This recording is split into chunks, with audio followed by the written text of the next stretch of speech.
selamat datang di Tangerang Talk. Episode kali ini kita akan membahas terkait literasi di kota seribu industri, yaitu Kota Tangerang. Dan sekarang bersama kita telah hadir Ibu Meta selaku Kepala Dinas Perpustakaan dan Arsip Daerah Kota Tangerang.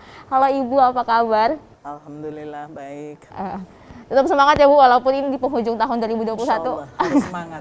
Harus terus semangat menghadapi 2022. Bu Meta, boleh ceritain ke kita nih sedikit terkait gimana sih kondisi literasi di Kota Tangerang? Sebelumnya kita membahas literasi di Kota Tangerang, kita harus memahami apa itu literasi. Literasi itu adalah menulis, membaca, berhitung, berkomunikasi, memecahkan suatu persoalan atau masalah di masyarakat dengan tingkat kemampuan atau keilmuan yang dimiliki oleh setiap orang. Itu yang namanya literasi. Adapun literasi di Kota Tangerang dengan jumlah penduduk yang kurang lebih 1,8 sekian ya, hampir 1,9 juta, Kota Tangerang dengan ikon Kota Tangerang cerdas. Itu keniscayaannya kita harus mencapai indeks kegemaran membaca yang boleh disebut membanggakan. Alhamdulillah kita memiliki indeks kemampuan membaca itu di sekitar 64,47.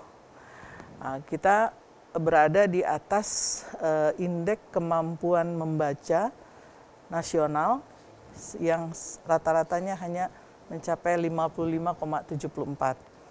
Kemudian kita masih di atas indeks kemampuan membaca di Provinsi Banten, yaitu yang mencapai nilai 57,74.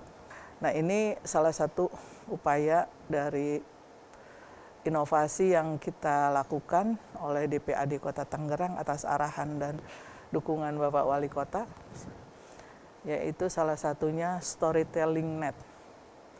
Nah, Storytelling Net ini mengangkat adanya keterpurukan frekuensi membaca masyarakat. Setiap tahunnya kita hanya mencapai antara 3.000, 4.000, kemudian sekarang udah mulai agak sedikit bangkit kembali, tapi masih belum pulih.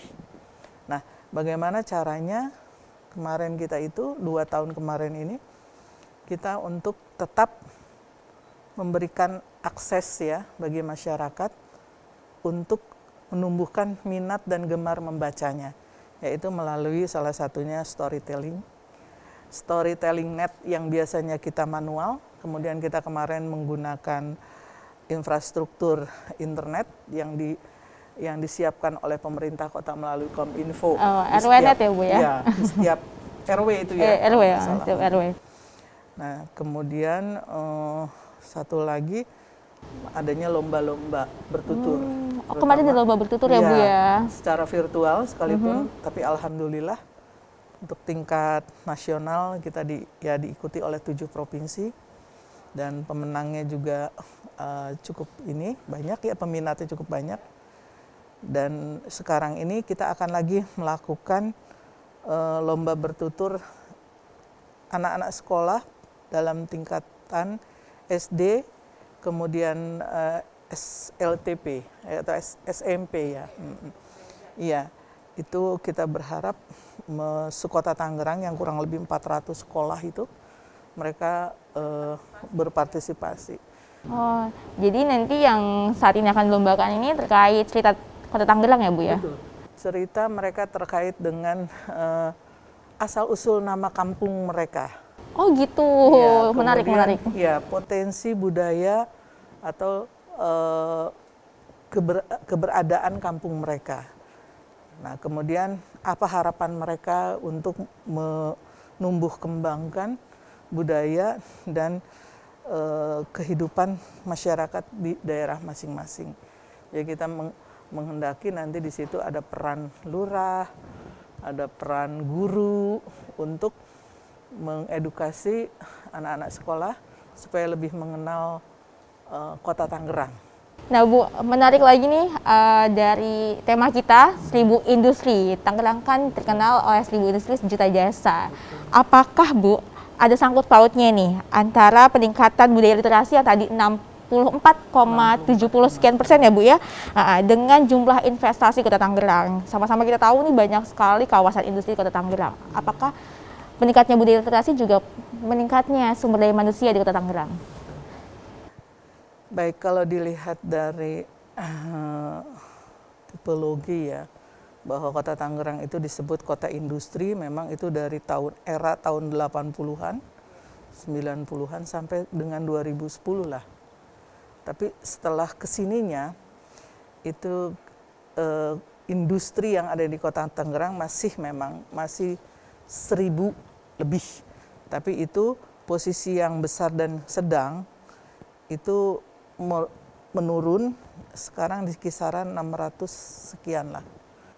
Untuk di tahun 2014 kalau nggak salah, itu CSR dari PAP 2 itu ada masuk ke Kota Tangerang berupa kendaraan perpustakaan keliling. Ya, Pusling. Iya, pusling ya. Itu 1 unit. Kemudian ada beberapa mengatasnamakan masyarakat atau organisasi yang memberikan sejumlah buku. Jadi kalau dari CSR industri rasanya belum secara signifikan. Kita menghendaki sebetulnya ada peran serta itu. Karena yaitu tadi, dengan adanya buku sebagai jendela dunia, kemudian kuncinya adalah membaca, dan masyarakat yang membaca atau gemar membaca, otomatis kualitas sumber dayanya berbeda. Paling tidak mereka ikut berpartisipasi membangun kelompok-kelompok membaca di masyarakat. Yang saat ini kita sendiri itu ada sekitar 65 kelompok masyarakat yang membuat komunitas untuk membaca atau pojok baca ya. Oh iya. Karena untuk membentuk suatu budaya literasi ya Bu ya, ada beberapa faktor pasti. Betul. Dari masyarakat, dari pemerintah, dan swasta. Jika 3 komponen itu mungkin saling berkolaborasi secara maksimal, akan lebih baik ya Bu ya. Akan ada hasilnya. Apa saja sih Bu program dari DPAD Bu untuk terus mengenjot angka 64 ini terus naik nih? Iya, betul. Nilai ini akan didorong oleh beberapa faktor ya. Pertama, terkait dengan minat baca dari masyarakat itu sendiri. Nah, kedua, setelah tumbuh minat baca, otomatis gemar membaca. Kemudian pemerintah daerah, dalam hal ini DPAD, justru harus mendorong dari sisi fasilitas atau akses. Baik akses yang terkait dengan teknologi informasi komunikasinya, TIK ya, melalui internetnya, ataupun infrastruktur yang terkait dengan bangunan, dan ketersediaan informasi yang relevan dan berkualitas. Dalam hal ini buku yang harus kita tampilkan, baik itu melalui e-book ya, buku elektronik maupun buku manual, itu diupayakan pertama konsisten dalam pengadaan dan pemeliharaan. Kedua, pemenuhan jumlah buku. Tapi memang seharusnya tidak hanya dari pemerintah. Posisinya swasta juga seharusnya mendorong dari indikator untuk peningkatan nilai literasi tadi, ataupun dengan regulasi seperti yang ada di negara Cina. Mereka itu dibatasi, pernah saya baca, untuk main game anak-anak atau menggunakan gadget itu sepekan hanya dibatasi 3 jam. Nah, di Indonesia ini belum ada. Jadi itu Cina tingkat literasinya sangat unggul.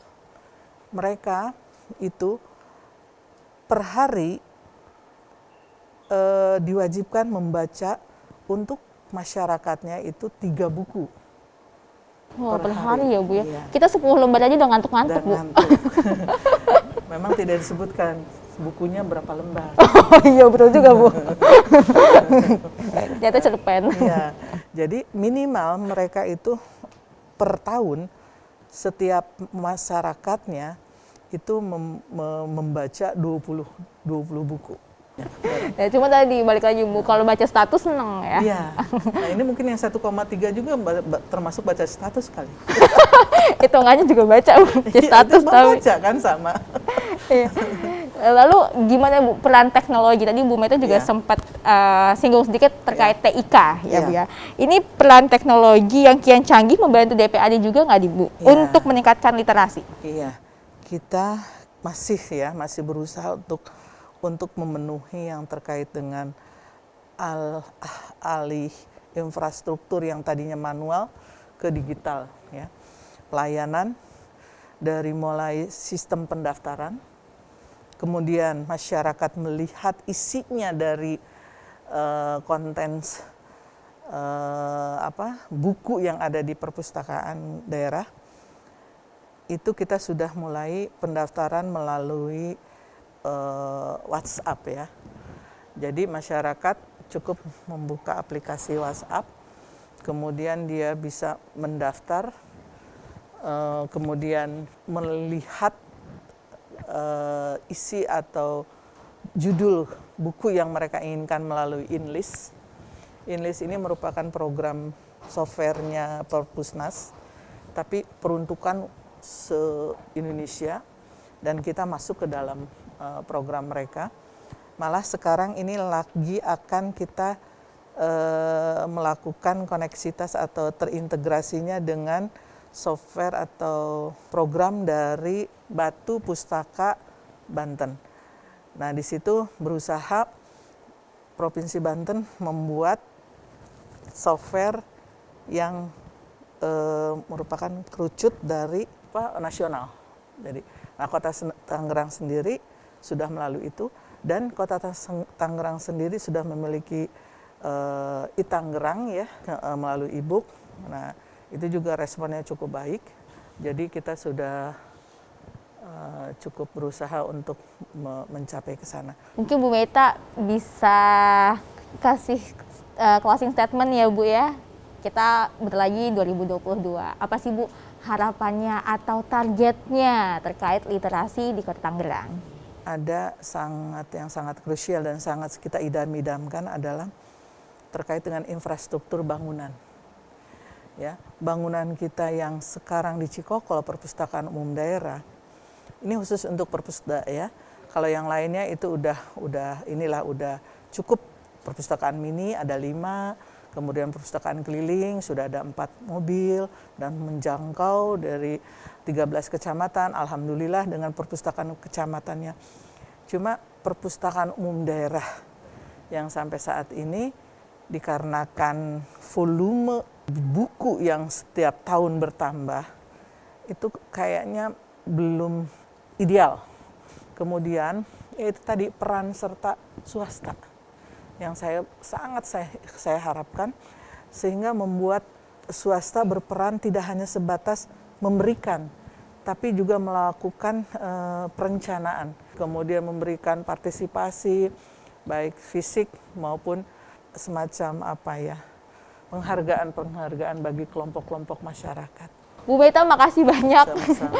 Udah ngobrol-ngobrol di Tangerang Talk. Sebenarnya masih banyak lagi ya Bu ya pasti ya, kalau literasi itu banyak banget yang mau dibahas ya Bu ya. Cuman keterbatasan waktu juga nih kita. Sekali lagi terima kasih banyak Bu Meta. Kapan-kapan kita akan ngebahas yang lain ya, atau kita nanti main-main ke perpustakaan daerah Kota Tangerang. Dan buat Sobat Tangerang jangan lupa untuk terus saksikan Tangerang Talk setiap hari Rabu jam 7:30 malam hanya di channel YouTube Kota Tangerang. Sampai jumpa.